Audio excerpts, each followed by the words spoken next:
ba ta ina zan fara kona shi ne. Ka duba ba irin wahalar da ban sha ba akan wannan katin ɗan ƙasa da wannan katin zaben.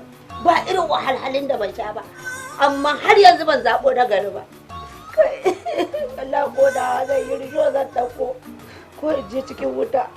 Wata da ake sa irin itatuwan nan tura su. Kenan na yi asara. Asarar katin tunanin. Haba 'yan ƙasa ta gari. Na yi ƙasa ta gari ni? Kake ƙara ce mai ƙasa ta gari. Yaya ku ba zan kira ke ƙasa ta gari ba? Saboda Allah kina cikakke ƙasa ta gari. Ga gidda katin zaɓe a hannunki da katin cikakkiyar 'yar ƙasa, ki ce kuma ba za kira ki 'yar ƙasa ta gari ba? Ni fa ba 'yan Najeriya ba ce, na fita daga Najeriya saboda na yi ni ban gari ba.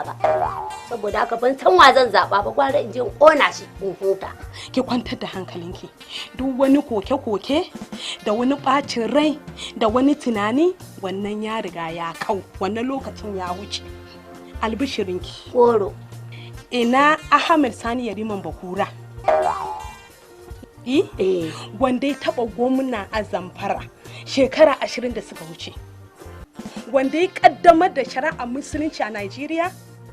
To ya amsa kiran da aka yi mishi a matsayin zai fito takarar shugaban ƙasa a shekara 2023. Kuma ya tabbatar cewar zai fito takarancin shugaban ƙasa 2023 kuma ba gudu ba ja da baya. Tabbas yanzu na zama 'yan ƙasa ta gari tun da sanata Ahmed Yariman Bakura shi zai yi mana takarar Najeriya 2023. Najeriya ta samu abin da take so. Yawwa! Yanzu na ji daɗin wannan bayanin naki.